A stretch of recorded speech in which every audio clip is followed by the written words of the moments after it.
everybody. Welcome to Dishin Days, where we give you a full dish of this week's episodes of NBC's #1 award-winning hit soap opera, Days of Our Lives. I'm your host, Tony Moore, and I am joined by my full gaggle of gals. We have somewhere on the screen here. Over the rainbow, or under the rainbow, somewhere in the rainbow. What's up, guys? Michael Madison and Bimby. And hello, Bimby. And of course, we have back with us the very lovely and beautiful, somewhere on the screen. She's below me on the Zoom. Hi, everyone. I'm Araceli. I hope everyone had a safe and somewhat happy Thanksgiving. Oh, yes. And of course, he's over here to me, but I don't know where he is on y'all's screen. Hey everyone, Justin Hareld, glad to be back. Yay! Happy post-Thanksgiving, everyone. If you are like me, you are completely full and stuffed and you continue eating the same thing that you have been eating for like the past few days. So, yes. Has anyone been getting creative with their leftovers? Not yet. I'm still enjoying the leftovers. I'm still enjoying it as is. I haven't gotten creative just yet. I did make a grilled turkey and Swiss with my leftover turkey and ham. Ooh, with the honey baked ham? Mm-hmm. And the honey baked turkey. We still have like more than half of a ham left. Well, that's because you wanted to order online instead of just going there, and you could got you a little small ham. It's not about like you just. I know you said there wasn't a line when you went. You should have seen the line when I went. It was like 2 miles long. Yeah, I went in the line too, but it was actually like they got you in and out in 2 minutes. It was crazy. Oh yeah, they have it down to a system. Anyway, enough about honey baked ham because right after this I will be eating again. Thank you guys so much for tuning in, whether you're watching live or watching later. We appreciate you. Make sure you like us and follow us on all social media platforms. We are Dishin Days on Facebook and Instagram and _Dishin Days on the Twitter. The @ just received new orders that it should stay at home again with a mask. Also, while you guys are here, please make sure you subscribe to our very own YouTube channel. Like, do it right now. Hit the subscribe button. That way you will never miss a brand new episode of Dishin Days coming at you every Sunday at 3 p.m. Pacific Standard Time, 6 p.m. Eastern Standard Time. And of course, make sure you give a thumbs up to this video, not actual thumbs up, but click the thumbs up button. So that way we know that you like it and love it and want more of it. And of course, joining us later on today, it is Martha Madison and Brandon Beemer. Sean and Belle will be joining us to talk all things Sean and Belle. #Shell will be in the building, so make sure you stick around for that. All right, what did we think of this week's episodes of Days? 2 weeks. The past two. Well, we ain't talking about that. Right. 2 weeks ago, we'll blend in, but yeah, the past 2 weeks, sure. It was good. Yeah. It was good. It was pretty decent for a holiday week. Yeah. Yeah. I laughed a lot. I did. I bet. I mean, I thought we got some great moments. Mm-hmm. Yeah. I mean, I thought this week was appropriate enough to give us just enough and give us new episodes, but not give us too much information because it is the holidays and people were probably just like doing, other things, whether they were Black Friday shopping or whatever. So I felt like if you tuned in, you got just enough. And we saw some returns this week. So we're going to be talking about that. And some, like, I really... One of them. Say what? I said I have some comments about one of them, which I will share later. Oh, I bet you do, Michael Madison. I bet you do. Well, y'all, it's your favorite time of the time. That's right. Time of the time. Time of the time. It is now time to start Dishin Days. Yay! All right, so we're going to kick things off with the first major storyline. Belle, Sean, Jan, John, Marlena, Philip, Claire, Charlie, basically the wedding. And of course, Philip, Xander, Sarah, and Maggie, which is part 2 of that. The sidebar of it. Okay, so the wedding. From hell.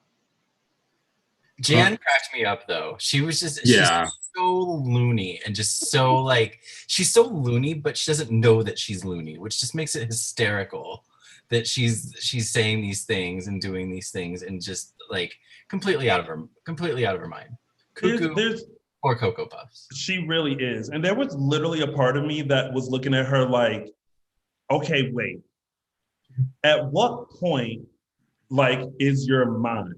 Like, because we know that she was in a coma and she done woke up and still like have these feelings. But I also thought this. I was like, Jan has liked Sean since high school. Question to y'all. How many of y'all still like your high school crush? Exactly. Because they grew up. I don't know what they look like now. Yeah. Right. Okay. If your high school crush was Sean and looked like Sean. Oh yeah. Well, here's the thing. Yeah. Well, here's the thing about that. I think, and this is why I despise reunions. It would be different. High school reunions? Yes. Okay. I despise them. It would be different if you know, the person that you liked in high school, you continue to see day in and day out. That is a different experience than, like, say, seeing them after 10, 20 years and being in that microcosm weird situation kind of a thing, which I think Jan has a little bit of both, because she never really grew up past the age of 20. This is true. Yes, which is why she thinks she can be best friends with Claire. Everybody else moved on. She still thinks she at Salem High. Yeah. It's like, girl, you're not getting ready to go to the last blast. Like, that's not gonna happen. You still not writing Sean's name in your notebook, nor do you have an extra cage to lock him in. Laying around. Yeah. That was like, she's so fun to watch. But yeah, like, she really didn't have a plan. She was just like, we're gonna get married, and it was like, and what's the next step there? Like, well, yeah, like in her mind, did she not realize that it wouldn't be valid? Yeah, like, I know. Like, how did she not? Like, usually when they do these kinds of like switcheroos with weddings, and the man is being forced to, or the man or lady is being forced to marry someone they don't want to marry, like, it's valid. Like when Vivian tricked Victor into marrying her, it was actually valid because she switcherooed the licenses or whatever. Yeah. And when Sammy when Austin had to marry Sammy, it was legit. But this time they even established that at the very beginning. They're like, let's just go through with it. It ain't gonna be real. So yeah. I like that they did that, so there wasn't confusion or wonder of like, where's the storyline going? Are they going to be married and have to navigate that? Because it's like, okay, how much is there to that? The part, you can look at it one of two ways. You can be glad that they established that and think like, oh, good, it's not going to be valid if they go through it. But then that takes a little bit of the drama out of it, I feel like. But I guess the drama was substituted with the fact that they didn't know where Belle was and they were doing this to save her life. So there was still that element of drama. If that hadn't been the factor, and they'd just been like, let's just go ahead with it, you know, who cares? It wouldn't have had the same effect, I guess. But yeah, it was an interesting little twist on it. But thank God that Claire finally is like, oh, light bulb finally went off. Yeah. Mm-hmm. But I love the fact that Sean was still standing there like, I can't do this. I cannot do this. I cannot. I don't care if it's real or fake. I cannot. And he was standing there like this, like. Like he was literally like there. No. Like, it's like if he was marrying the Swamp Thing. That was his like. No. And even like, Marlena, even pretend. Can I stomach it? Like Marlena was looking at him like, bitch, just follow through. Like, go ahead. Like, Belle's in danger. Let's go. But let's move this along. I love the. Okay, so can we talk about how Jan was like, if you don't marry me, like, there's someone standing by with Belle and a gun, and they're gonna kill her. And then Brady, obviously, you know, him and John hatched a plan for Brady to slip out. And like Brady ran into Eli, and then Eli went to, they went to the Salem Inn, couldn't find Belle. And then all of a sudden Philip walks in and Belle is just, And I'm like, there were so many questions. I was like, first of all, who carried her over to the Kiriakis mansion? Without anybody noticing. Without anyone noticing. Maybe, I don't know. Who laid her peacefully in Philip's bed? Who knew which one was Philip's room? Like, I had all these questions. Like, she was literally, and even Philip was like, she was upstairs in my room laying there like a corpse. And I'm like, no, just no F's given, Philip. Like, really, the only part of that actually shocked me was when Jan said that she had I can't remember if she used this exact word or that was just my mind, that she said she had a friend watching Belle, and then I was like, but the when she said she had a friend, I'm like, you have friends? Right. The only person she has is Claire. But I wonder if they're going to address like how Belle got there, because like, as of right now, no one knows how she got there. And it tried to seem like Philip had something to do with it, but we know that Philip doesn't have anything to do with it. However, he did confess that he felt some kind of way that Belle was getting married to Sean, and that admittedly, I think he still has feelings for Belle. Yeah. But even Ava, who had like minimal contact with these people in 2008, told Philip, "You gotta be kidding me." Which was also, I mean, kind of ironic that she's, I mean, you know, I mean, you're going after Steve, you're going after Super Couple yourself. So. Yeah. But at least, like, her and Steve kind of have history. Like, I think at one point, they were in love. Mm-hmm. Were they not? I don't know. I mean, they had a relationship, but I don't know if I say it was like a love story kind of relationship.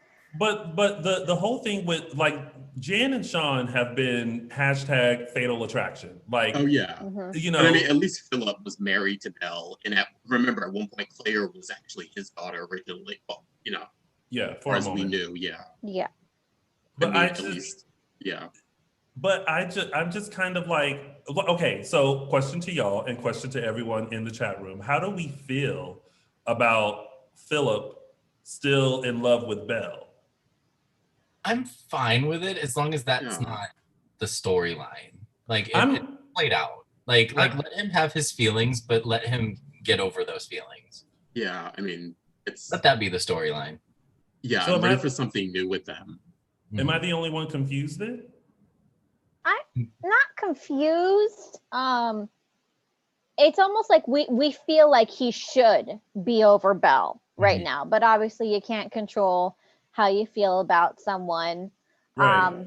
The thing with Philip is that he always goes back and forth between Belle and Chloe, Belle and Chloe, Belle and Chloe, as if those stories haven't been played out over and over again.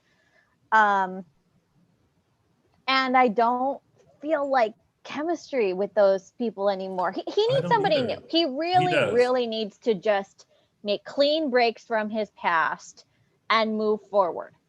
Everyone is like, they don't like Philip and Belle. They're over it. Let's not go there again. Philip always seems lost. That's what Brad K say. I feel like they should be at a point where the past is the past. And so there should be nothing there. There was a comment, and I thought this a minute ago. It's like, oh, Philip is like Jan, still pining over high school. But the thing is, it's like, no, it's different because Philip's not, cuckoo. And I feel like there was never a romantic history between Sean and Jan. Yeah. The fact that she categorizes keeping him in a cage as her most romantic summer, I just burst out laughing. The difference is Philip and Belle actually did have a relationship, and like you mentioned earlier, they did kind of almost have a child together. Right. they didn't. I mean, but you can't compare Sean and Philip, or I'm sorry, Jan and Philip, because that's two different playing fields. One of which is crazy and little legit history, and one is maybe not so crazy, and there actually was a romantic history there. Yeah. And not for nothing, but Philip and Belle were together, just as little as three or 2 years ago? So it's not like they haven't been together since they were married, 20 years ago. I mean, they were last together a few years ago, and they've been with each other, and so it's not that far-fetched. I would like to see something new for Philip. They're each other's default, I think.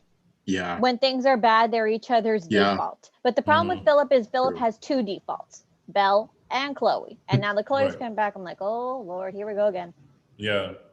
Can we also talk about two things? One, that Claire and Charlie's, second date or meetup was the wedding. And can you imagine? I would almost kind of be like, yeah, I'm good. I'm gonna sit this one out. Yeah, it's a bit much. Call me afterwards. We'll get coffee or something. Yeah. It's like, but the cackle was, I don't know what he was looking at, but Charlie all of a sudden pulled out his glasses. Oh, yes. Jan's phone, wasn't it? Of Belle. Yeah, it was Jan's phone of Belle. Oh, yes. Yeah, and he's like, she went around with the phone. Yeah, that was hilarious. And I'm like, what? Like, are your eyes that bad? Hold on, let me take a good look at this. Yep, she's alive, y'all. She's alive. Listen, Mike Manning was getting his screen time. He made sure we noticed him as Charlie. I also laughed when a lot of the fans, because every day I go and I post for people to come watch us, and people were like, so no one's going to notice that she had black hair under all the veil? Yeah, that's the first thing I said. No one noticed that? A little tink. And I was like, that... No.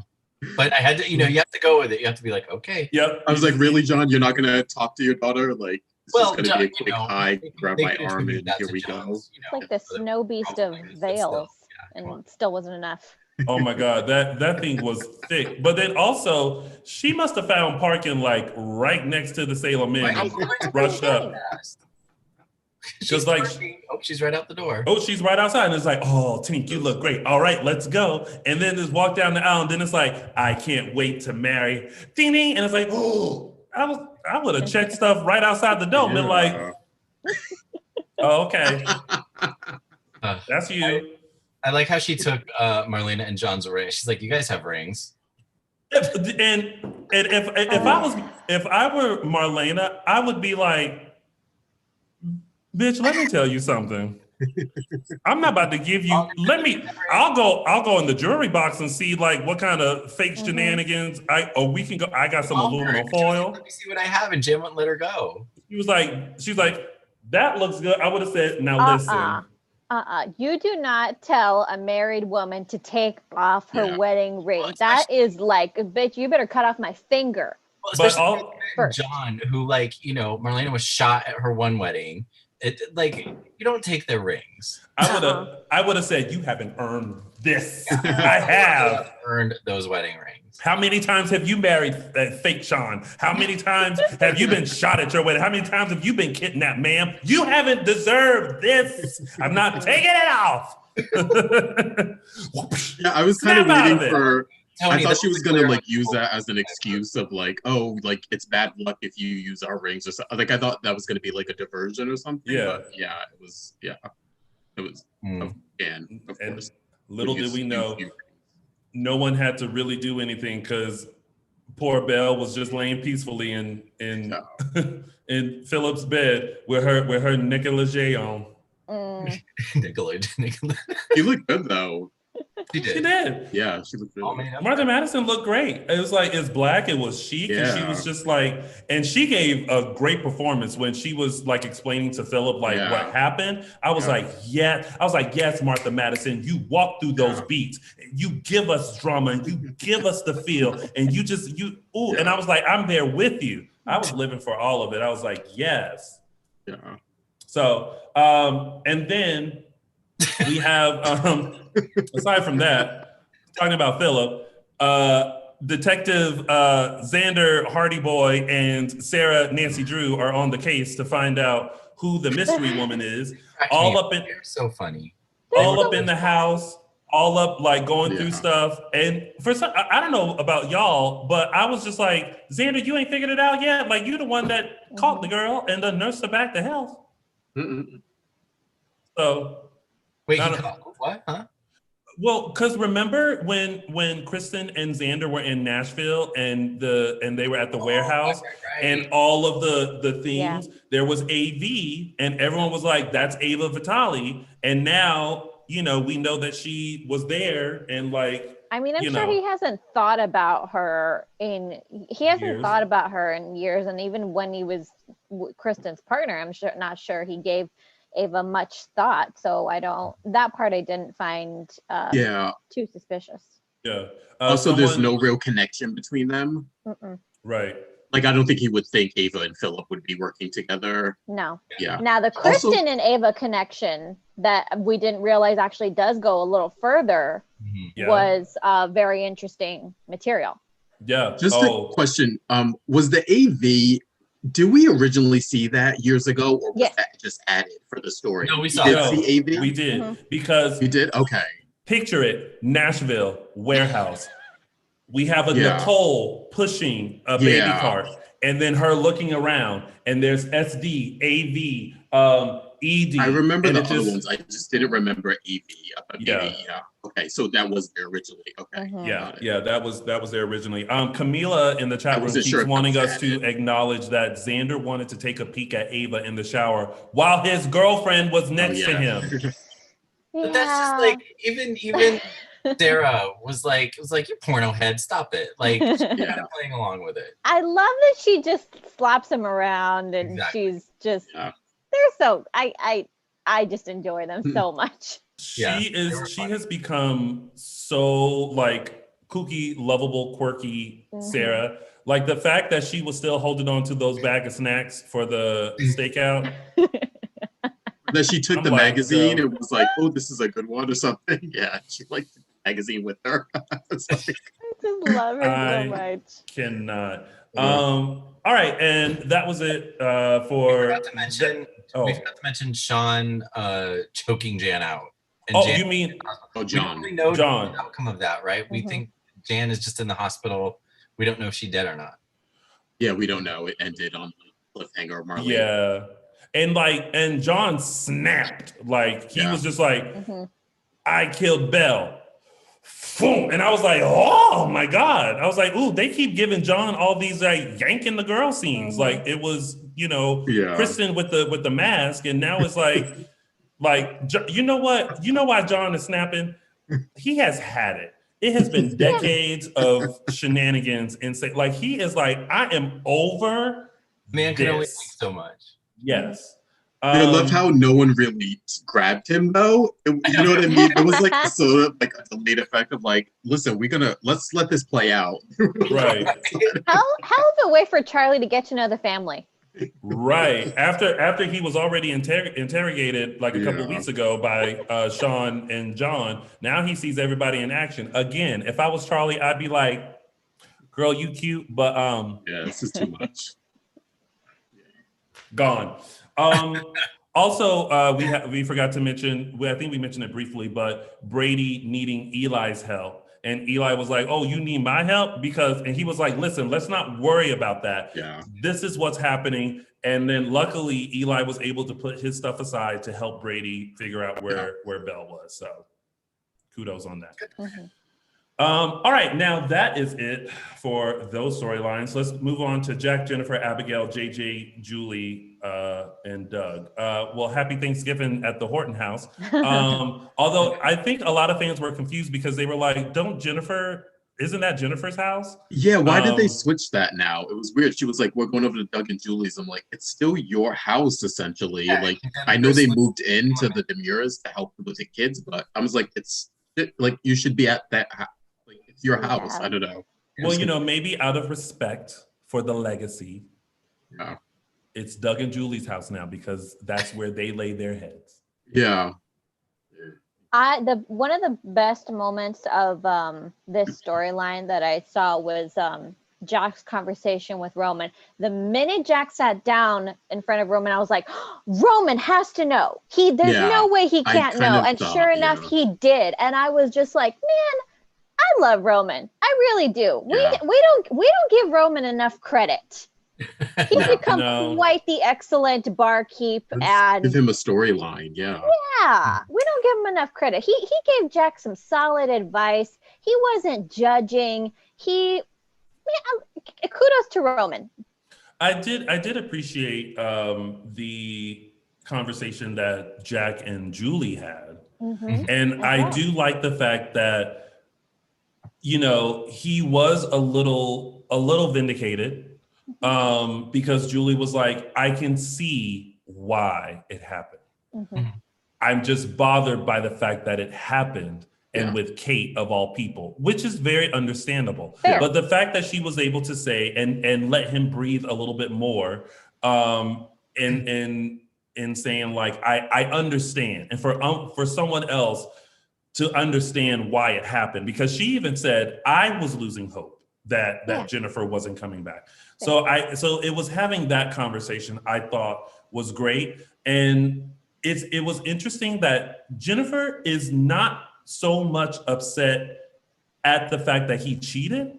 She's more upset at the fact that he lied. And I thought that was interesting, to not be upset about the act, but to be upset that he didn't tell her at some point that it happened. Fair. That's fair. Yeah. So it's like, you can be upset. I did like the fact that Jack, Abigail, and JJ did have that moment together in the pub before JJ was like, I got to get back to South Africa. I was like, okay, girl, bye. Like you weren't here, but a hop, skip, and a jump. And make sure you come back. It's going to be Christmas soon. But I like that, because Abigail and Jack have a very strong father-daughter relationship. And I think for a second, this broke them. And for them to have that dialogue with each other over Jack's favorite sweet potato pie made by Jennifer, I think it was a great moment for them to have, to kind of start the processing of like healing the family. Yeah, I like the fact that even though they were upset, he's still their father, and they needed to sort of acknowledge that and sort of like get over the initial shock of hearing about everything, but still they showed him, and it was nice. And Kate Kate spilling all the truth, speaking the truth. I just loved her. I mean, it was a slap fest, but it turned into a real conversation with Jennifer about you need to get over yourself. You need to see this for what it was, not for what you think it is in your head. I love that conversation, because it started off adversarial, and then it was like Kate coming in, and then at the end it was sort of a little bit motherly with Kate and Jennifer, sort of like really sort of giving her solid advice about like moving forward and whatnot. And it was a really nice dynamic they had with that talk. I know it was last week, but it was really interesting. I love how Jennifer described that interaction with JJ. Like, I slapped Kate, and then what did Kate do? She slapped me back. Yeah. And how did she take it? She took it. And it was like, these are all true things. Yeah. But I'm glad that there's a moment of healing, and that we do know that I think Jennifer can eventually get over, what has transpired. Oh yeah, definitely. Yeah. Like Julie said, time heals all wounds. Yeah. But Jennifer holds on to she even brought up the bill thing again, and part of me is like, girl, this happened almost 50 years ago. Like, we've gotta stop bringing it. You know what I mean? Like, every time you're mad at Kate, that's your go-to about it. And it's like, I think Kate was spot on when she gave her the advice. She's like, you're totally neglecting the fact that like your parents' marriage was over way before I bumped into your father. Like, let's be truthful about it. And I think Jennifer really has never really accepted that truth. No, she's still and I guess I understand that, because to her, she's still, when it comes to her parents, she's always going to be in that little girl mode of, this was my family and this was what was going on. But it's like, your parents were adults. They were having serious problems. And Kate had very serious problems as she brought up. She had just been like psychologically and physically abused for years. So to have a kind and a decent man tell her that she didn't deserve that and then show her that she could have more, it doesn't matter. I mean, it does matter. It does matter that that people were hurt, but you know what? Sometimes you need those experiences to be able to move forward in your life. And Kate would not be the person that she is today if she hadn't had Bill at that time in her life. Listen, we all know that Julie can hold on to a grudge. Do you know how many times we heard about Nick? Oh my, yeah. Like, she's still singing that song. She's never gonna let that one go. Yeah. Never. We all know she never forgets. Mm-mm. And then that was a great tender moment between Doug and Julie, just reminiscing about, the meal and their love for one another and everything like that. So I always appreciate those kinds of things too. But that's it with that storyline, right? Did we forget anything? That's it. I mean, it was just a moment of healing and everyone taking accountability, which I think is good. Let's move on to Chad, Abigail, Gabby, Gwen, Jake, Kate. First off, let's start with Jake and Kate. I know that like a few weeks ago, I was like, you know what? Keep them as friends. But I'm actually starting to like Jake and Kate. I know. I'm sold on them. Yeah. Me too. Because you know what it is? They're very real, honest, like no like there's no like faking who they are. Yeah. And they're not for BS. They're very real and upfront and they know what they want. And I think that's what they appreciate about each other. Yeah, totally. Definitely. Yeah. And I was thinking back to like Kate's past and I'm like, I know she's been with younger guys before and she's been with the other older, people of her own age. But I'm like, she's never really been with someone, not a younger guy like Jake and not someone who's like affable and charming and very easygoing. You know what I mean? Usually Kate's, she's with the corporate tape or like that sort of guy. But yeah, she's never been with a guy like Jake, which I find him really charming, actually. Yeah, and I get what you're saying, Justin. It's kind of like in a weird way, she doesn't have to shield Jake from anything. There's always a part of, in any relationship Kate has been in, she's always had to guard a small piece of herself, and she doesn't have to guard anything from Jake. One, because I don't think she ever anticipates this going anywhere. And two, because he is in many ways, just like you said, just like her. He keeps it real. He doesn't feel the need to put on airs or hide or anything. He's like, this is me, take me or leave me, what have you. She did make a comment and I made me realize Jake is the son of her ex-husband and her arch nemesis. Yeah. I think it's good. She's intrigued. I think it's good though that he doesn't have a relationship with Vivian, or that he's very, like, as far as that's concerned, he's like a clean slate. Like he doesn't come with the baggage of being Vivian's son or being Stefano's son, essentially. So, and because he's a clean slate, it opens up all these opportunities for him to have just real relationships with Kate and with everybody else. Abigail doesn't see Stefan, at least not anymore, I don't think. She doesn't see Stefan when she sees Jake. But Chad, oh, man. I don't know what is up with Chad and Jake, and now thinking that, like, Abigail is after Jake and then Gwen doing... Okay, now Gwen is being a little messy. Like, if you gonna lie, like, make sure you cover your tracks. Because I feel like all these, like, little seeds that she's planting is eventually going to blow up and it's going to circle back to her. Like, if you're good... First of all, the second someone says, I told her not to, invite Jake, but don't tell her I told you. Yeah. Okay, well, you already just told on yourself, ma'am, because like the second someone said, but don't tell her, that means you had something to do with it. I got to keep my mouth shut so that stuff don't blow up. Watching you. Yeah, her plans are all predicated on no one talking to each other. Yeah. Yes. Right. And I'm just so curious as to like what her ultimate goal scheme is, because we still don't really know her true motive, her true intentions with we know that she's, after Abigail for some reason, but we still don't know fully why. Yeah. I'm still going with the land thing because she keeps mentioning family. Like I noticed whenever family's brought up, so I'm guessing it's some sort of destruction of her family at the hands of Abigail. Yeah, so Justin, I'm your still previous, going with that land thing. Yeah, your previous theory, I think, is spot on, and I think we're just gonna get that later, which I don't mind getting later. I don't mind either. Yeah, just because we've had Jan and we've had Ava as the other villains on the show to kind of like they're picking things up, so I don't mind that Gwen is playing the long game. It makes her a very smart villain, in my opinion. Annette Thompson in the chat said, at some point, Chad and Abigail will talk and figure out Gwen is stirring the pot. Yeah, exactly. But Jake was spot on about something. He said something the week prior that I was like spot on. He's like, you can mess with Abigail and Chad all you want. Clearly, they're being puppeteered, but you do not want to make an enemy of Kate. No, and even Jake told her that.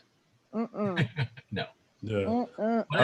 One thing I like about Gwen is there's been kind of an evolution. Like she came in as this frumpy, like always in a flannel shirt, and now like her hair's always done. She's always made up. She's got the nice form-fitting shirts and the skirts, and she's using that. She's the nanny. She's that nanny money. That demerit nanny money. Yeah. Yeah, and I'm so excited that Gabby is coming back to stir up the pot. I'm so excited. Oh yeah, Miss Gabby.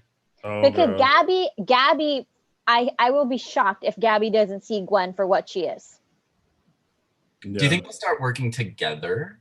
I don't think that Gabby would work with Gwen. However, as the reason I bring up that Gwen should not be upset with Kate is because if whenever this Jake and Kate stuff, if this gets resolved, if Gabby and Kate, remember Gabby and Kate have worked together in the past. Yeah. They worked together against Nick and against Abigail. They're very formidable when they're on the same side. So Gwen does not want to get on Kate's bad side. And if she starts messing with Gabby and Gabby starts to figure things out, she's not going to be happy. Right. Yeah, I mean, I have nothing else. That's pretty much it with that storyline. Like, it's just a lot of droplets. Phase 2 has begun. Yes. In the meantime, you all, make sure you subscribe to our channel. Also, make sure you give us a like by hitting the thumbs up button, and also follow us on all social media platforms. We are quickly going to go through tidbits and then our segments and then give you a little bit of promo before we welcome our guests, Martha Madison and Brandon Beemer. All right, so tidbits: Lonnie, Kristen, Eli, Abe, and Julie. I like that. I really like Lonnie and Kristen's friendship. Mm-hmm. I also like the fact that Kristen wants nothing but the best for Lonnie, and so she's trying to like knock some sense into Lonnie, to be like, don't be upset with him. But I feel like in all of this, what everyone is forgetting is that Kristen actually stabbed Victor. She's actually being punished for the crime she committed. Mm-hmm. Yes. For once in her life. Yes. And it's kind of like Lonnie, you can't be too upset with Eli because he really did have to do what he had to do to protect you. And at the end of the day, Kristen did stab him. Yeah. Shanked him. I like the direction they're taking Kristen with not having her be vengeful and having her really sort of sink in the fact that like this is my punishment. Now we know that Ava has been going to see Kristen. Do we think that maybe Kristen's been doing something we don't know about? Do we think that, like it's partially like the reformed Kristen is an act? I don't think she's been doing something.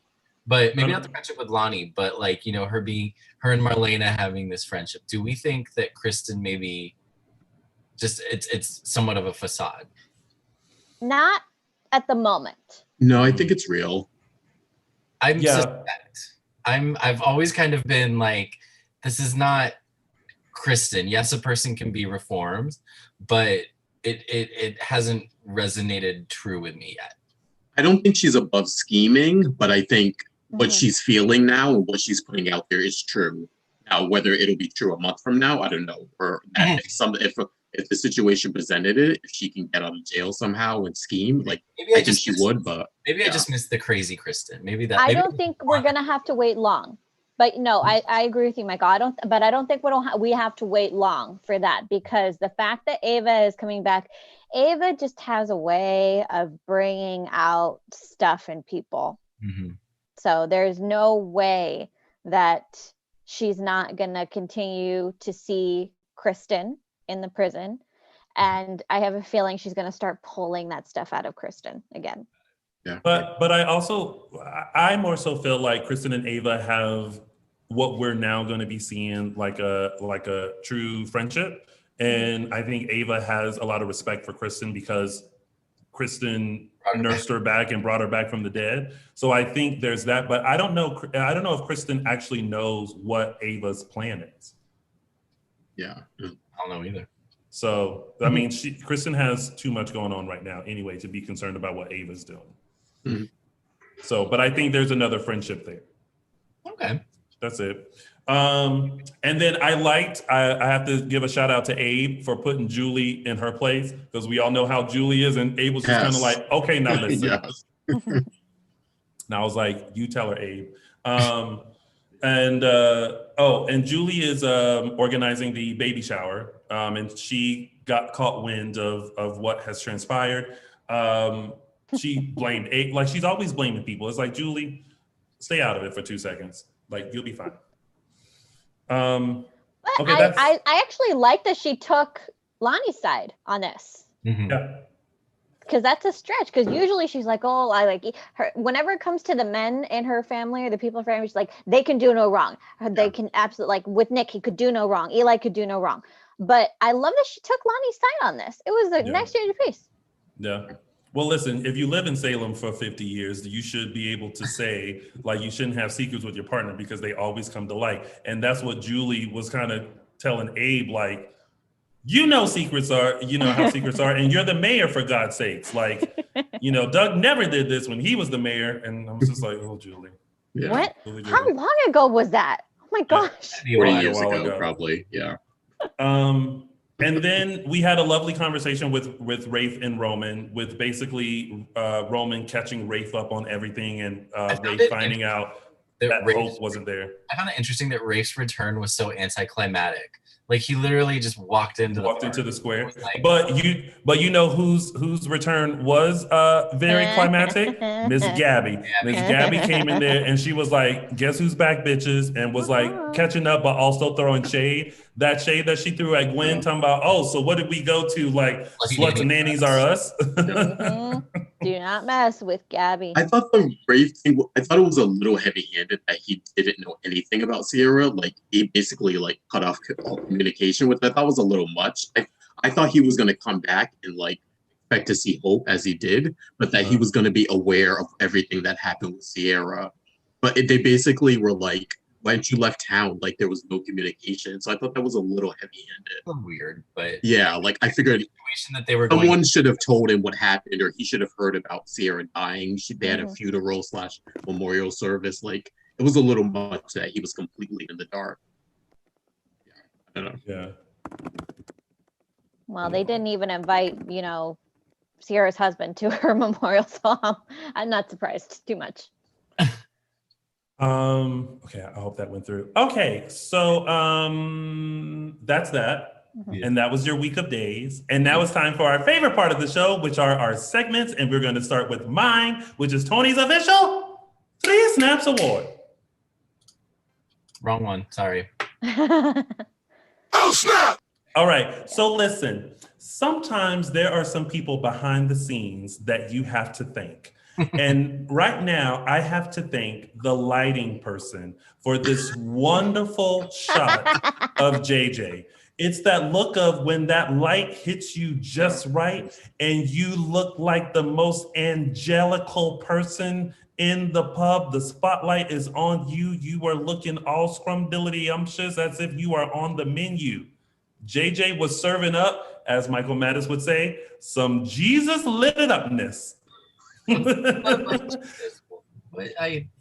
Anyway. So my 3 snaps goes to the lighting guy who gave Casey Moss this perfect lighting and gave us this wonderful angelic shot. The lighting guy who did this, and also Casey Moss for your wonderful face. You get Tony's official 3 Snaps Award. Oh, snap! All right, and now it's time for...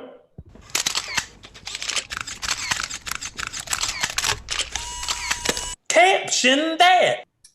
This week's Caption That photo comes courtesy of Emily O'Brien and Billy Flynn, and the top part of Billy Flynn, anyway.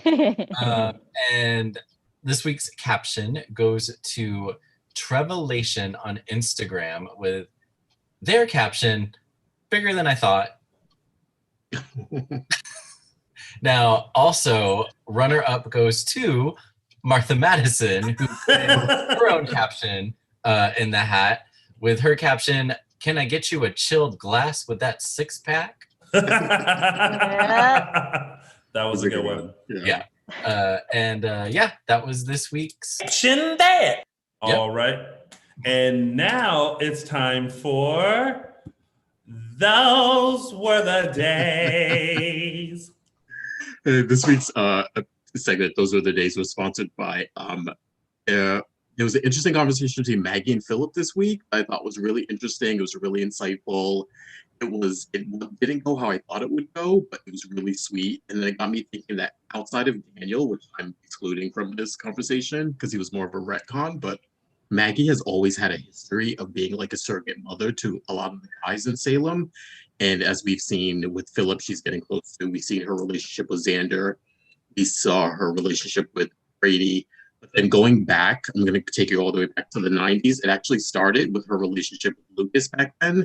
And if you remember, she and both her and Alice Horton were sort of the gateways for Lucas into the Horton family. Because back then he wasn't close with Jennifer when it was revealed he was a Horton. He wasn't close with Mike or Hope, really. It was really Maggie and Alice Horton that sort of welcomed him in. And that's where he had most of his scenes with, especially as Lucas was an alcoholic. And that's when they sort of revved up and did this relationship that they have together of sort of Lucas being Maggie's surrogate son. I feel like they've gotten away from that a little bit now that sort of like Brady was in the mix and now Xander's in the mix, and then we had Daniel for a while. But yeah, I'd like to see them sort of, whenever they get back to sort of this relationship with them, is always like really sweet, I think. All right. And those were the days. All right, and now it's time for It's a Gift. So this week's GIF, are we able to pull it up? Or? Yep. Yeah, okay, yeah. Which is really just Julie slamming the door in Jack's face. And I was just like, man, this purposely encapsulates Thanksgiving 2020. Yes. This is everyone. Yes. No mask, no entree. No entree. No nada. But no, also, nothing. not gonna lie, during normal times, this is my reaction to when someone is like trying to sell me like solar lights or like a Jehovah's Witness comes by. I'm like, nope, don't want it. Sorry, not home. Word of the Lord. Yep, nope, not home. Don't want it. Not home. All right, and that was It's a Gift. And shout out to Me World, who has his oh shiz moment of the week, which has been retweeted out. So make sure you guys catch that. Should we go to our guests and come back later for news and gossip and the promo? Sure. Yeah. Shall we do that? Thumbs up with everyone? Yeah, definitely. Perfect. All right, so Yay! we don't want to keep our guests waiting. Hold on, let me let them know. We are letting you. We're letting you in now. All right, so we don't want to keep our guests waiting. Please help me welcome to Dishin Days. We have our favorite gal who's been here before, Miss Martha Madison. And for the very first time, we have Mr. Brandon Beemer, joining us. So they will slowly come in. There she is. Hey! And then Brandon, who's coming on too, I think. Yeah, I just let Brandon in, and with Zoom, like everything has to connect and do all the stuff. You look great, Martha. Yeah. That was such a wicked moment of like the toss. Learn that Oh, no, at a young age. There we go. There's Brandon. There we Hey, go. Brandon. What's up? How's it going? Good. How you doing? Doing great. Have a Christmas tree up. Yeah. I know Brienne is really good about. She's good about all of her decorations and stuff. So she's got a Christmas tree up. She's got the lights up and all that stuff. And you didn't Fire going. Look at you are in full on Christmas mode, like Hey, 100%. Back Not and me. I'm the lucky one that just gets to enjoy it. So. Oh, see, I just have this lovely black background here. This is it. This is what Christmas is. Well, Brandon, welcome to Dishin Days. Finally, I think this is like your first time with us, so welcome. Thank you very much. And of course, we had to have you guys on this week because what we thought was going to be a wedding between Belle and Sean ended up being quite a different thing. So so we definitely had to have you guys in to talk about it. First off, what was the initial reaction to like the wedding and all that was going to happen? well, I mean, I thought it was fun. I mean, I think that Martha and I were both super excited, and we were hoping that Jan was going to come back after we did the whole, last blast, story. So we were excited. I was excited anyway. I was like, I know, pretty sure you are too. So I was so excited. I've been lobbying for this for years. Oh, Yeah. cool. Martha, I were you love Heather, and when she went into her coma 15 years ago, whatever, I thought it was a travesty. She's so fun. And she's so funny. And so we actually learned that this was going to happen before the COVID break. And so this whole time I'm like, God, I hope we don't change it. I hope we still do this. So Are you disappointed, Martha, that you weren't like a part of the actual wedding though? I was. Laid up in Philip's bed. Because everyone's like, oh, we're doing the wedding. And like, there's the dress and everything. I'm like, And you're like, where's my call sheet? You did do a wonderful Sleeping Beauty impression. Yeah. Great. Yeah. yes. you were placed there perfectly. You're like, Yeah, by who? We were just talking about that during our recap. We were like, first of all, how did she get there? Who carried her? Who knew where Philip's room was? Because there's 10,000 rooms at the Kiriakis mansion. And who laid her down so gracefully and peacefully? Like you weren't slung on the bed. You were placed gently and looked lovely. I don't know. I mean, Jan is capable of all sorts of things. So you'll have to ask her. That she is. Brandon, I've had to, because, when Jan first hit hit Salem and like, the last blast and all that, like you weren't playing Sean at the time, but like to find out about like Jan and the character and all the shenanigans that she has done to Sean, like what were your initial thoughts about the character of Jan and the history that she has with Sean? I mean, when in my situation, I would think that like, when you have a character that comes in and takes over for somebody and you find out that they have this crazy history, I mean, it just makes for more fun and more drama. And, what Jan is capable of and what I heard what she has done to Sean in the past, I was like, bring it, come on, Jan. And then we got to do the last blast stuff. And then, he's tied up to the bed and all that and those little baseball pants. And, and that's where it started. And then I found out that she was coming back. And I was like, there's going to be something coming down the pike that's going to be something good. And there it was. I'm glad I wasn't tied up to another bed or cage or something, but a stolen little wedding was kind of fun too. So I forgot that you weren't Sean then. It was when you were on the bed and or whatever, and we shot that scene. I was like, oh, it's just like old times. And you were like, nope, that wasn't me. Not me. It's like, maybe what Martha, what you're envisioning, you're like, from the past, you're like, This is Sean. I'm not gonna lie, I actually half I actually half expected Ron to bring that cage back. I was wondering if he would. Oh yeah. I've been in some cages before, and it's not fun. Trust me. Well, I really appreciate the fact that like you all are back on the canvas, because the last blast for me was when I started watching Days. And so when it was when the reunion was brought back on the app, I was like, oh my gosh, yes, this is like very nostalgic for me as a Days fan. And then with all the shenanigans and everything that was happening, first of all, I went through a world of emotions, because I was like, I know they're not killing all of these characters on this app. Like that. Yeah, I was like, that can't happen. And then when it was like, I was just like, this is like, all the fans' response were like, how could they do this? These are classic characters and they're gonna kill them on an app. And I was like, listen, I'm totally with you guys. And it was like, if they're dead on the app, does that mean that they can't come back to the show? Yeah, it's like alternate universe. Yeah. But it's interesting how like soap fans, like we've watched these shows for years and we know that they fake us out all the time. Yet when something like that happens, it is just like, how dare you? And I'm like, give them a minute.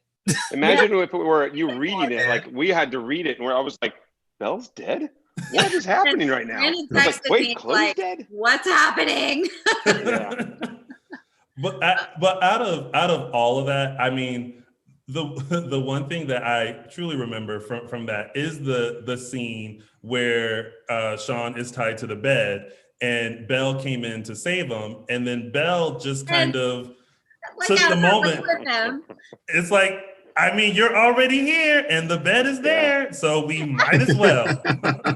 Jan already did half of the work, so you might as well do the other half. That's love. That's a lot of love. And then of course, like, you know, I was happy to see J. Kenneth Johnson back. Like, how was that? Especially for Martha, like, how was that like having Jay back on set? Love it. I love working with Jay. He's you know, he's a quiet guy, but when it comes to like doing the scenes and stuff, he's got a great energy, a great presence. He's always prepared and has like interesting things that he'll choose to do. And I think again, kind of to your point, that there's really some great nostalgia that's tied up in all of us being here together for this time.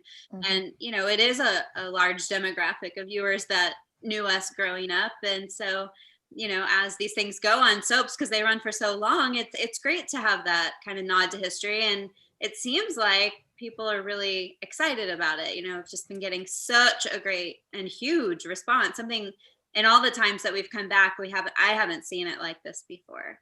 And I have a theory. I have a theory, because Brandon and I were talking about this. In all the time that he and I have been playing Sean and Belle, they've never had us happy together, ever. We've never had a chance to play like we were happy in love. And so it was hard to create a fan base for us, like because we were at each other's throats or breaking up or cheating or whatever the entire 16 years. Whatever.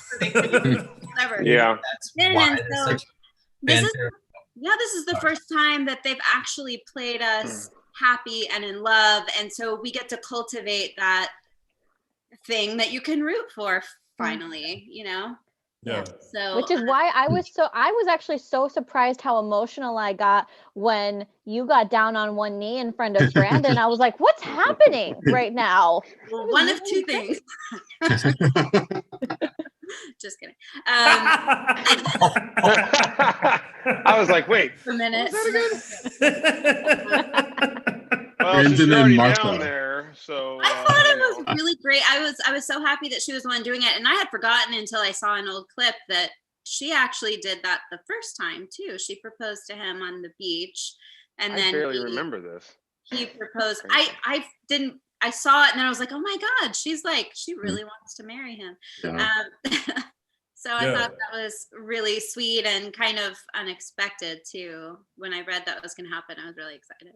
Yeah, Sean deserved it after the whole cheating thing. Yes. So Yes, he did. he needed to know that you were committed this time instead of him getting down on one knee and all of a sudden, then Philip pops back in his nightmare. 100%. And I think that, like, I'm so grateful that the writers decided to give us some of these moments to sort of cultivate our pairing again, and you know, then they can tear it apart later.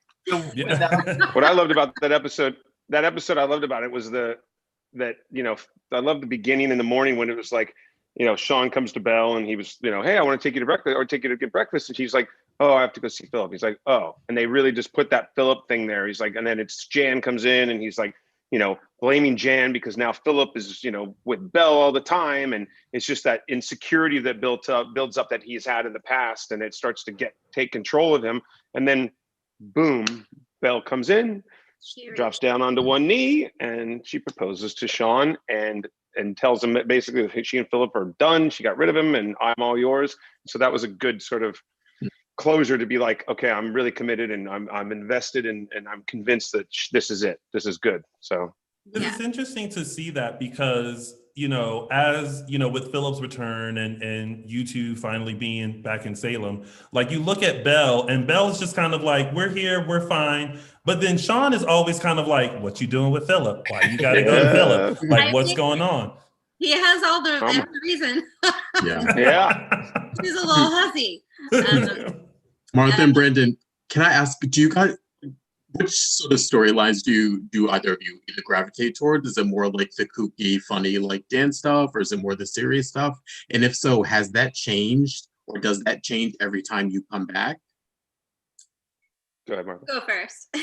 I actually like both of it. I like a variation. I mean, I like it because I don't want all of one thing all the time. I like the kooky, fun stuff, and I mean, I like the happy, romantic, fun, flirty stuff that, you know, that Sean and Belle are being, you know, the way that they're being written now. They're fun and they're flirty, and you know, and you can see that they're in love, and you know, and then I like the dramatic stuff. But then there's also these fun storylines with like Jan, and I think it's fun to have that sort of craziness that comes out. So I mean, that's what Jan has always brought, and they brought her back for a reason. And you know, some people love it and some people don't, but I love a little bit of it. And would I want it all the time?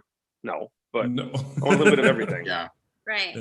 Yeah, I mean, I think I'll just kind of echo that. I think it's all about having a good balance. And I think that this is the first time that we've been back where, you know, in one script, it's like, oh, I love us, you know, and then the next one, you're like, wait, that she's going to do what? Like, you know, you get to build on the idea that, you know, they're a unit, they're together, they have each other's backs, you know, he's the hero and she's, you know, sort of the heroine or whatever of this storyline, and together they can do anything. And I love that.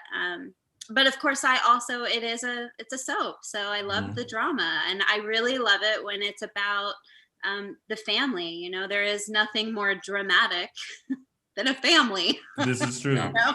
And all the dynamics that happen within that. So when they do that, and you know, Ron and Ryan and all of the writers are really great at weaving all that in. And so this time around with them kind of steering the ship, I just really loved it.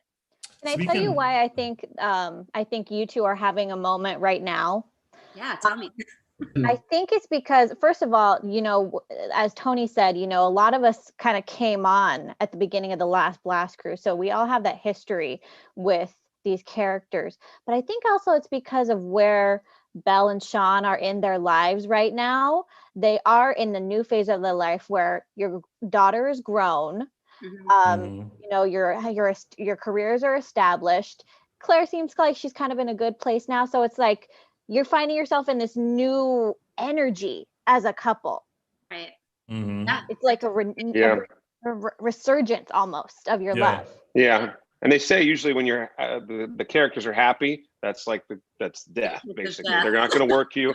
But I think that if you build up the characters like they're rebuilding Sean and Belle, is like you said, like this is a whole new sort of chapter. I mean, I think hopefully it'll bring some drama. So, you know, I mean, you know. There's lots still that you can play. When you look at couples that have stood the test of time, like, you know, Marlena and John and Bo and Hope, and, you know, there was never a question that they were end game, that they were the couple to root for, but they still had plenty of drama to keep story driving. And I'm hoping that, we'll get some of that action. Yeah. Because I think there's a lot of story to tell with these two characters, and we certainly love doing it. So.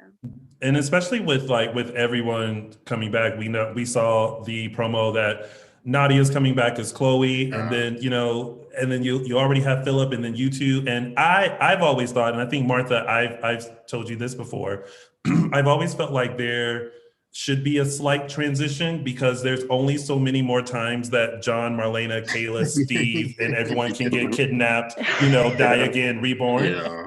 But there's this whole, you guys are the next generation of families and couples and people to be in Salem and work and have drama and stuff like that. So I feel like it's now time to see you guys more so in the mix of that forefront. Rather, because I mean, when John was laid in the hospital a couple of months ago, I was like, this poor man. How many more times are we going to see either John or Marlena laying in a hospital bed and just hoping that they don't die this time?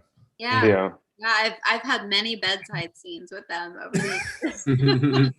You have. And then speaking of, how has it been working with Isabel, who took over as Claire?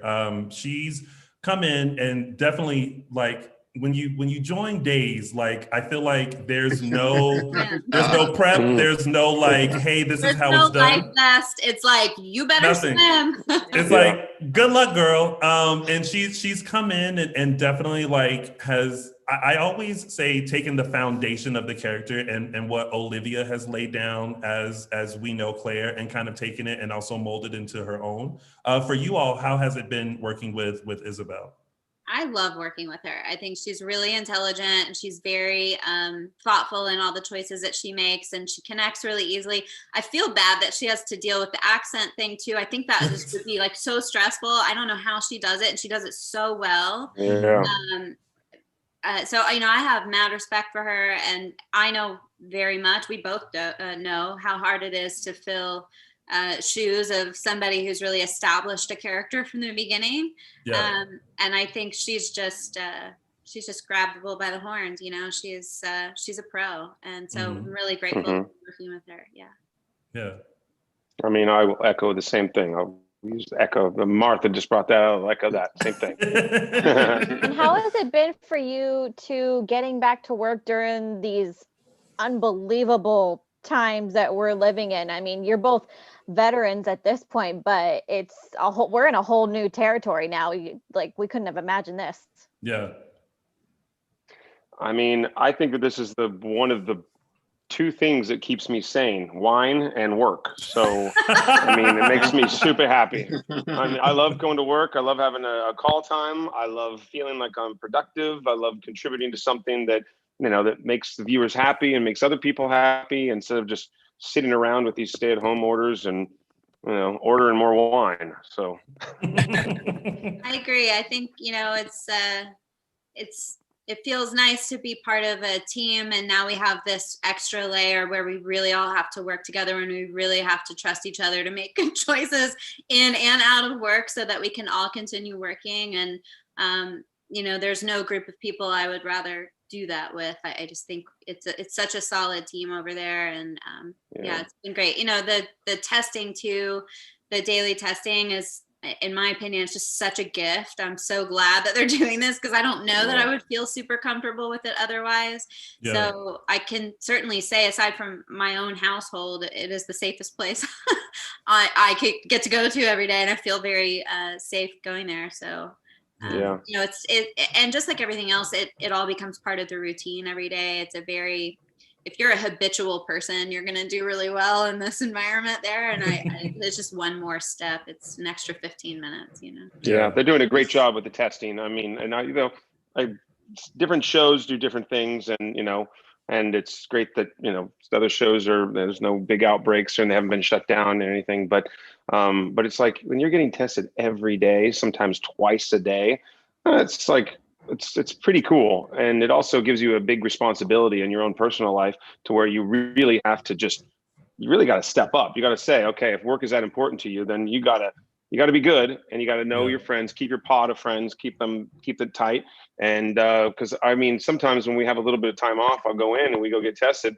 Not that I do anything bad, but there's just that one little chance that I don't want to be that guy that gets sent home, and they come out to the, you go in, you get tested, and then you go out in your car and you wait for that text message. And I don't want to get that text message that says, please go home and call your doctor.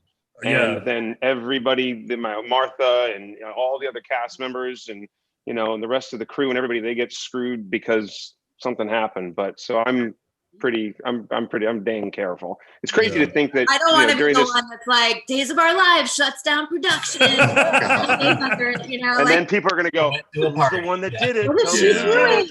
They're going to go, it was Martha Madison. No, or Brandon Beemer.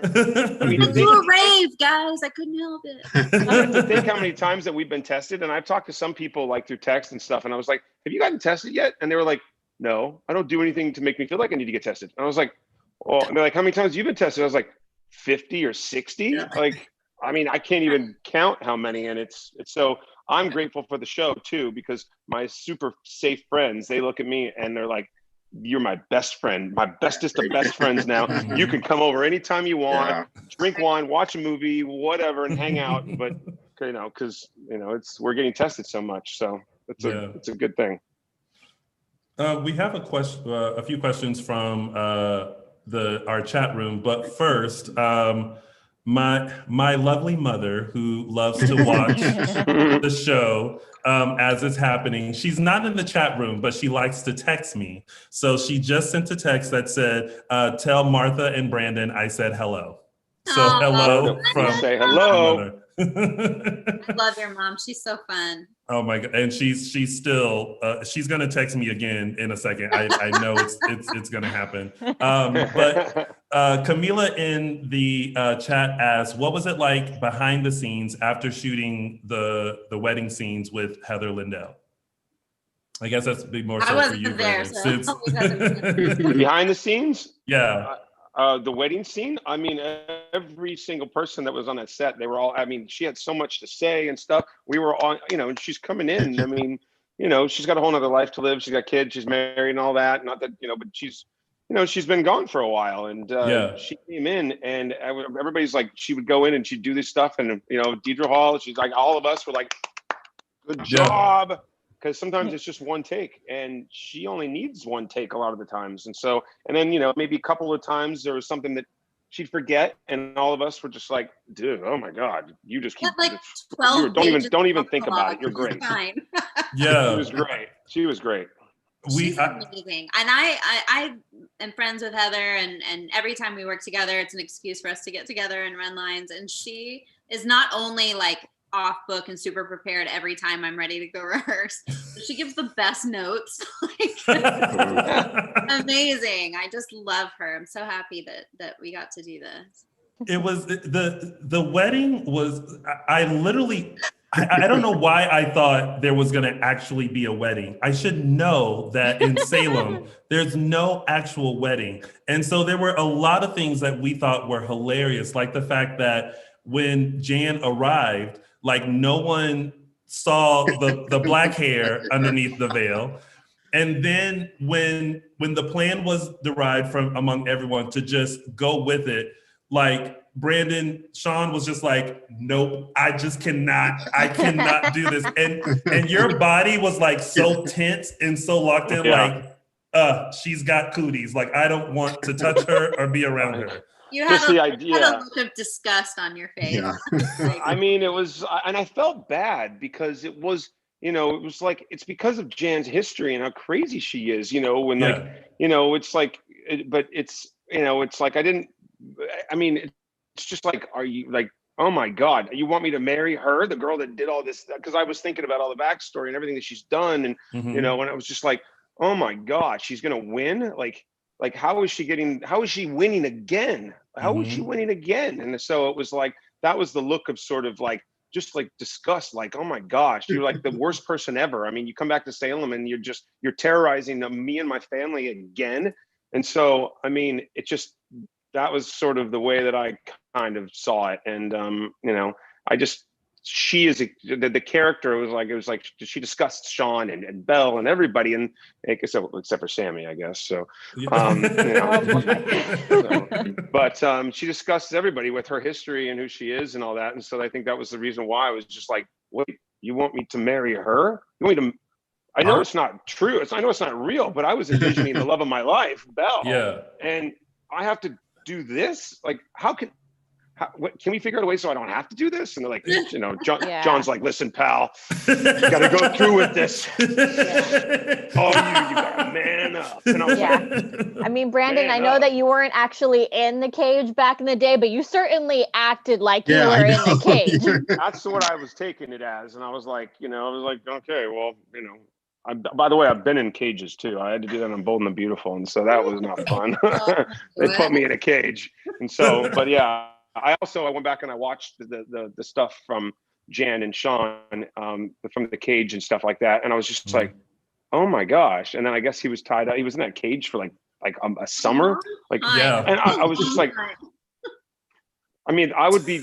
Jan brings out how traumatized Sean is, PTSD. I mean, it was just like you see Jan just like wah wah wah, and I was like, oh god. We said earlier that Jan described it as like the most romantic summer she had with Sean. And we're like, it was so good. We're like, this relationship had #fatal attraction written all over it. Over it. She had so many great one-liners in there. The writers came up with so many good little, great little things. No, it's Janet. Janet's for short. It wouldn't match my dress. And I wasn't. This isn't where I actually wanted to have a wedding. It's like I was thinking something a little bit more extravagant. Like it was funny. She already had it visualized, and and she just had to make do with what she had. Yeah. But, and I love all the dialogue they write for her. Like it's so good. And so it's like everyone is here and like Jan is here and like no one wants to be here. Like no one wants to go to Planet Jan at all. Yeah. Like and for me as a fan, that was the first time that like she said my name is Janet, and I was like, I didn't think that was ever. Where did that come from? It's so fun. It's Janet. I was like, Janet. I was like, oh, it's not like just Jan, like for real. It's a nickname. I'm like, well, the more you know, just like the star just. She wants to be respected now that she's getting married. She's it is her wedding day. She's marrying the love of her life, and she wants you to put some respect on her name. And her name is Janet. Oh boy. Yeah. Someone, Robin in the chat wanted to know, for you, Brandon, how does it feel to be the only member of the Brady family or your family on screen right now? Because we don't know where Sierra is. Like we're still hoping that like she's somewhere. I said that she hopped out of the car and was like, listen, don't tell nobody. I'm tired of being kidnapped. I'm tired of this. I'll be back when I'm ready. And then, of course, Kristen Alfonso announced that she was leaving the show. So that just leaves Sean all by himself. Like, how do you feel? How does it feel to be the only member on screen right now? Well, I think Sean basically said that to John, right before the wedding, the whole dialogue where it's like, he looks out, I just wish there were more people here to represent my family. I mean, and it is sad. It's like, it's sad because I loved one of the things about Days that I like, the character that I get to play on Days is that I just love that there's this sort of that he's got a family bond with like so many people. When I started, it was like I have a dad, I've got a sister, I've got another sister, and I've got like a daughter, I've got like all this kind of stuff, and it was just I got a wife. And I remember sort of like people would say, "Oh, what's the difference between Days and Bold and the Beautiful?" And I just bring that up because it was like I kind of thought it would be fun to play a character on Bold and the Beautiful that wasn't related to anybody. But then I started to see like, oh my God, this is actually a lot of fun because there's so much to pull from. There's so much heart to pull from when you've got, your father and, you get to be with the character since 2006. It's growing up and sort of becoming a man.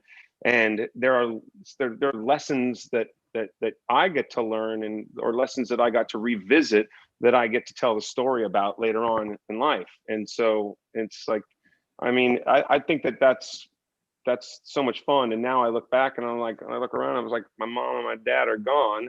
I loved working with Christian, and that's one of the the things that I really loved working with her a lot. And so I was sad when she left. So, I mean, but I respect her decision, just like I respect Deshaun respects Hope's decision to go off and find Sierra. Exactly. So I respect the decision, and she's got to do what's best for her. But I really miss working with her. So that's for sure. And I like the closeness that the writers have brought with Sean and Sierra, where, because I know that I didn't have much with her when like, I don't know, like a little while ago, I didn't really have much, but now it's like, now Sean's like really cares about his sister, and I like that. So another question from the chat room from Dinah, which I'm sure I just butchered that name. She has a question for the both of you. How would you say Sean and Belle have grown throughout the years now as a couple? Let's see. Go ahead, Martha. I'm tired of listening to myself speak. The characters were teenagers when they started on the show. So, luckily we've had the good fortune of being mostly on the canvas over that time. And, we've grown like any people would grow. They've had a lot of difficult times. I mean, Belle's lost both of her parents a couple times, and she's been married and divorced a couple times. She's had a kid. I think, I always got from the fans after I started, she's a more mature Belle, like she's a more grown-up Belle, i.e. older or whatever. I got the same. I got the same too. Yeah, and I feel like now we've gotten to a point where we're supposed to be. So we're supposed to be mature now. We have a grown daughter, and we have careers, and we've got a life together, and so now we can play that and see what's next. I don't know. What do you think, Brandon? I mean, it's been fun. Yeah, it's been. I mean, you basically. I mean, we kind of think similar. So I agree. So. Well, Kelly in the chat wants to know, what is your dream storyline? If you could write a storyline for your characters, and trust me, here on this show, we write storylines all the time. Martha, you know I've written myself into the show many a times. I know why you're not on this show. One day, I feel like it's gonna happen. Like maybe Belle needs an assistant, so that way she's not one of two lawyers in Salem. No, you need an assistant. You need a front and center role. I fully endorse this. If anyone who makes these decisions is watching. Thank you for your endorsement. So what was the question again? What's your dream storyline? What's your dream storyline? I don't know. I don't have a dream storyline, but I'd love, any kind of doppelganger thing is always fun because you can play a completely different character. And after this long, you want to play something different, right? Yeah. So I'd be down with anything like that. Yeah. I got to play the twin brother thing, and so that's always fun. On another before, so I got to play the twin brother, the evil twin brother, and that was a lot of fun. And I got to play with myself basically, and they blocked the camera off, and they hired somebody that's looks like me, and then I got to switch over and play it. So that was fun.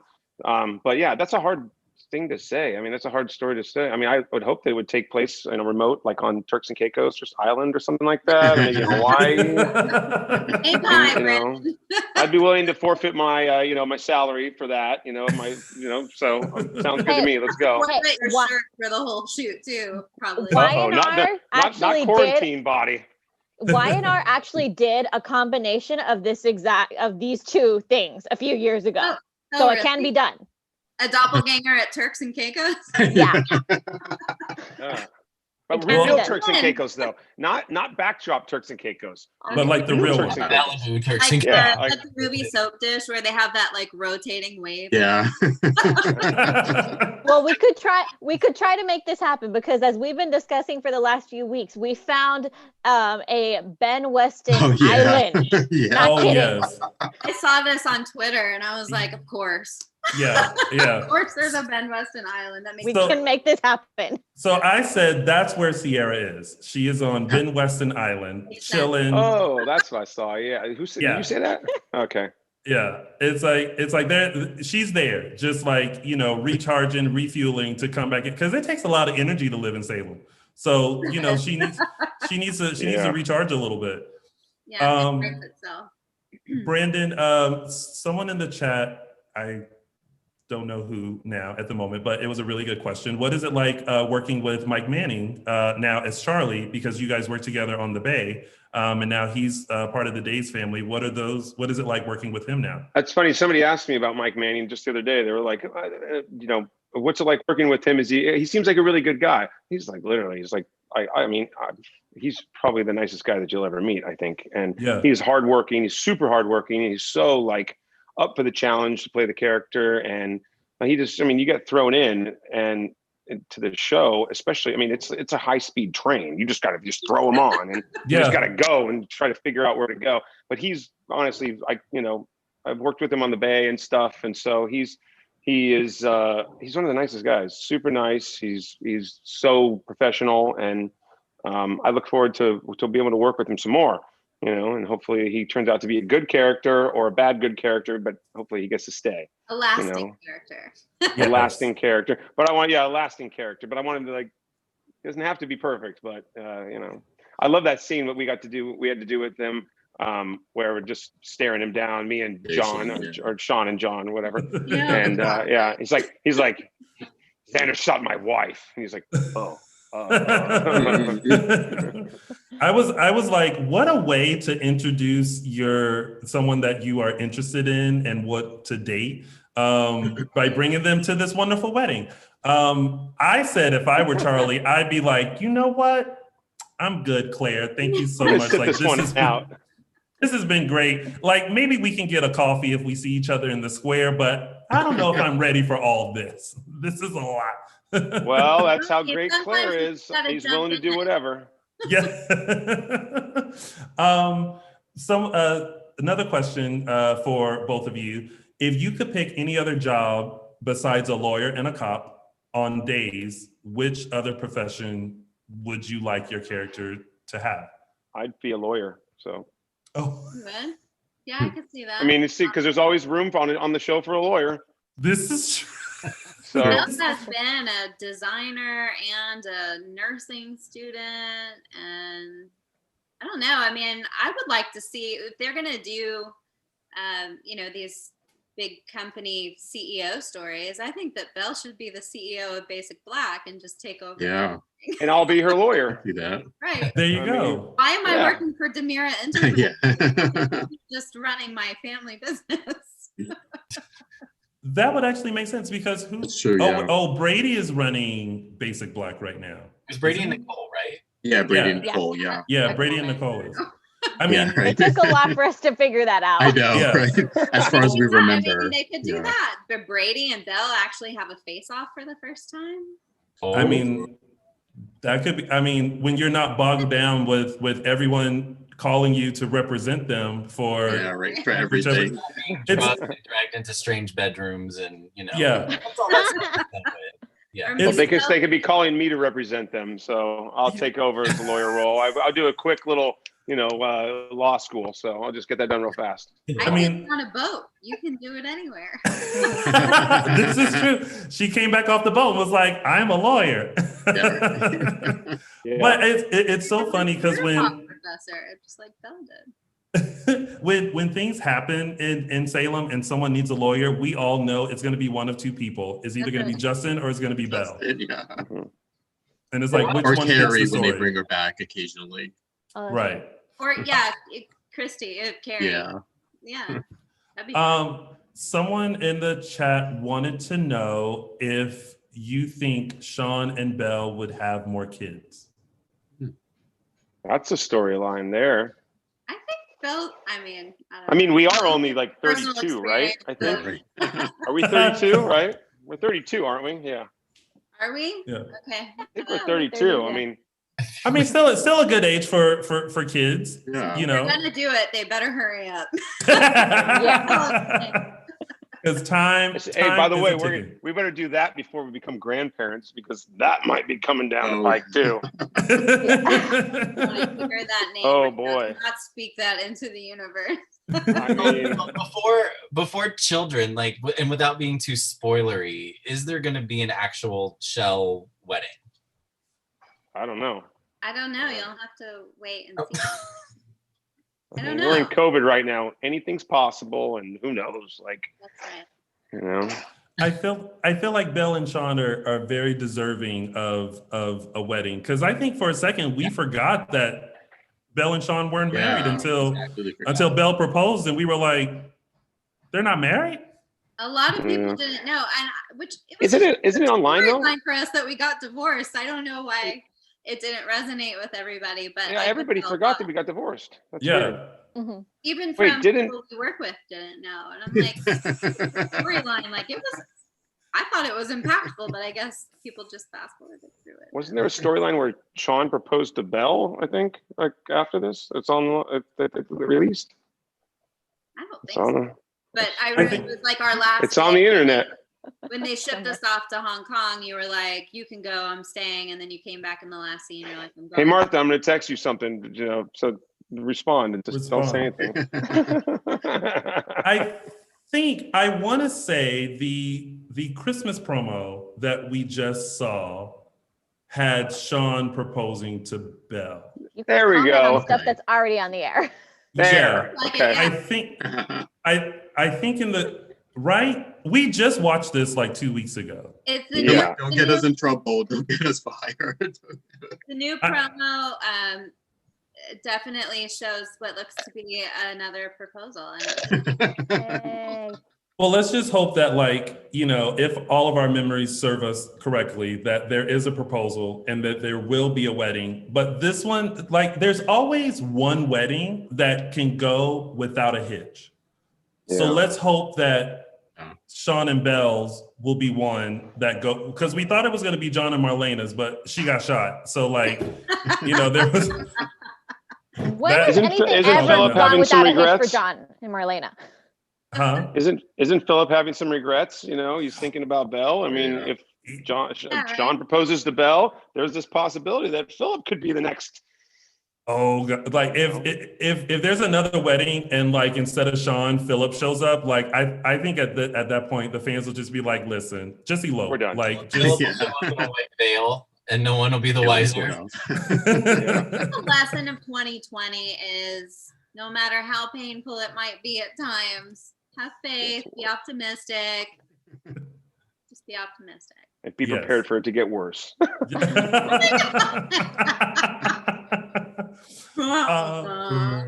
Well, Martha and Brandon, we don't want to like keep you locked in a Zoom cage for too long. But before you guys go, we're gonna keep on this you know, not giving us spoilers, but if you could say in one word what's to come of Sean and Belle, what can we expect from y'all's storyline? What would that one word be? I feel like one word is safe enough to where it's still an air of mystery without giving anything away. You go first. I don't want to. One word. Mm-hmm. I think it's. I mean, I don't know about one word. I mean, 3 words. I don't know. Oh. Because we're not 7-8 months ahead anymore, and so therefore there really isn't like we don't have this big sort of storyline to be able to think and look back on. I mean, we're only like 2-3 months ahead or something like that, and so I'll just say I don't know. Honestly, I think that it's to be determined. TBD. So. Which used to be a club in Salem. Watch. Here's your word. Watch. It's 2 words in real life, but 1 word in soap life, and I would just say it's super couple. Super couple. Ooh. I like that. I love that one. She's a smart one. That's why she's got a law degree. Well, that time on the boat. Well, as always, it's so good to be able to like, talk to you all, and especially to get more insight on like the storylines and what's to come. And we're just excited to have Belle and Sean back on the canvas. And we really hope that like you have an extended stay in Salem and that there's no excuse to go back to Hong Kong, that you guys just plant roots in Salem. So we're definitely game. We're game for whatever, and happy to be a part of the team. And I do want to give a shout out really quick. Next Saturday, we're participating in an online event to raise money for Daytime Cares. Go to daytimecares.com. Oh. It's Ari Zucker is hosting it. Sonia Blangiardo, one of our amazing directors, is part of this, and we'll all be there next Saturday. So check it out. Nice. Oh, perfect. Okay, and I'll be sure to post all the information on all of our social media. As you know, you guys know that we love tagging and posting and all that kind of stuff to promote. So anything we can do to help, we definitely will. Thank you. Of course. And so thank you, Martha and Brandon, for coming on. And we hope that we get a chance to talk again soon, because I don't know, I have a feeling there's going to be some good stuff coming up with y'all. I mean, I don't know either, but I just watch the promos. So like, I assume with everyone returning into town, there's going to be some good stuff happening. Thank you. We hope so. Thanks for having us. We hope so. We love you. Of course. For being supportive of the show and us and everything. Yeah, thank you so much. Of course, anytime. All right, happy holidays, y'all. Bye, guys. All right, bye, guys. Bye. Bye. Yay, that was fun, right? Yeah, it was fun. It's always a good time having them on and being able to talk to everyone and figure out stuff. So I'm excited for I know they didn't give us much, but I'm excited for what's coming down the pipe for them. I really am. Yeah. Me too. Like I honestly feel like, and I say it on the show, sorry, my lips are so chapped. No, the weather's so dry, give it. I say it all the time that like it's really time for Sean, Belle, Philip, Chloe, like that whole gang to be the forefront of the show. And I just really hope that they allow them to stay. So yeah. To be the forefront and to be pushed forward, because they're in a new phase in their lives. Yeah, I really think it's like you're not in your 20s anymore. You're mid to late 30s, 40s. It's a whole new phase, and you can do with it what you want. It's actually can be really exciting. Yeah, this is very true. All right, so there's some last little bit of business that we have before we head out. So we'll start with our news and gossip. News and gossip. Hang on one second. Where'd my news and gossip go? News and gossip. I can't find it. Let me try again. There it is. Okay. Yay. Wrong image. There we go. All right. Well, to get into the holiday spirit, you can do so with one of our favorite hosts and our den mother, James Lott Jr. A new audio drama called Mistletoe Road on November 30th. Also with Tammy Govea, apparently, in the mix. Mistletoe Road follows 3 Los Angeles friends who wake up in Christmas City, where it's Christmas every day.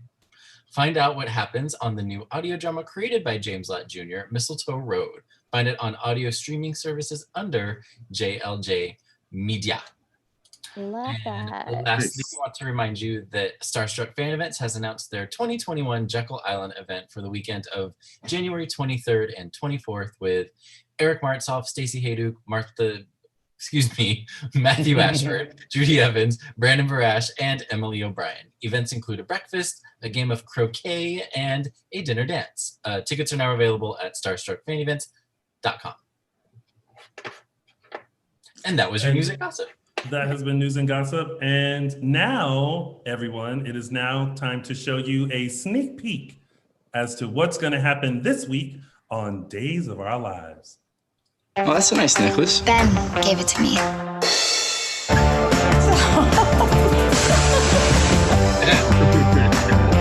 You don't have a man in your life, right?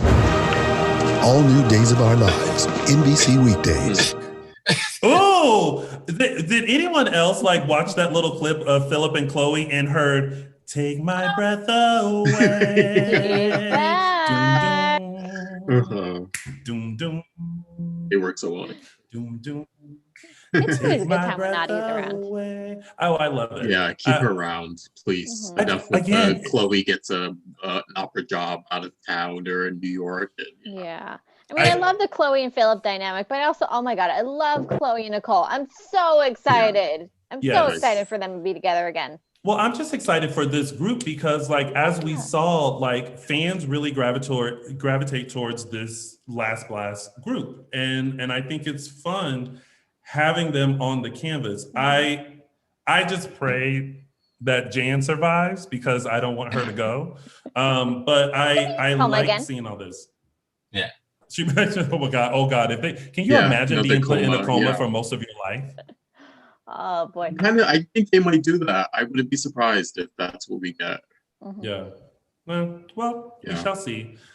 Well, that has been your wonderful recap here on Dishin Days. We want to thank Martha Madison and Brandon Beemer for stopping in and giving us a bit of insight and tea to #Shell. But before we leave, Michael Mattis, let the kind folks know where they can find you and also if they can still purchase a face mask.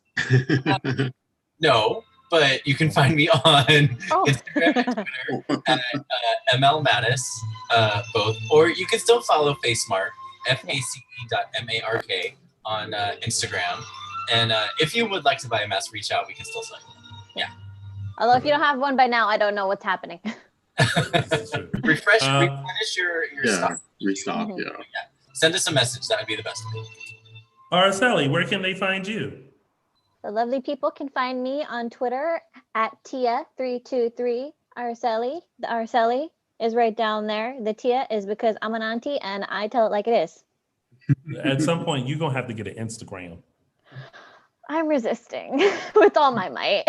I'm trying. Can't resist no more. Justin got one. Because I hate posting selfies. I hate posting selfies. You don't have to post selfies. Oh yeah. I never post selfies. I know. I post pictures of Bimby more than I post pictures of myself. This is true.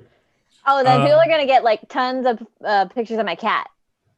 And her 5 different beds. You will get lots of fans through that way. Yes, you will. Yeah. Yes, you will. Justin, where can they find you? You can find me at Justin Hareld on Instagram. Yeah. And you can find all of us on Dishin Days on Facebook and Instagram and _Dishin Days on the Twitter. And of course, you can find little old chocolate me at Lounging with Tony on all social media platforms. And you can catch my web show, More Please, every Monday at 4:30 p.m. Pacific Standard Time, 7:30 p.m. Eastern Standard Time on my YouTube channel, Lounging with Tony. Thank you guys so much for tuning in. We greatly appreciate all the support. Make sure you subscribe. Make sure you hit the thumbs up button. And hey, make sure you share this so that we can have the chat room full of all Days fans from all around the world.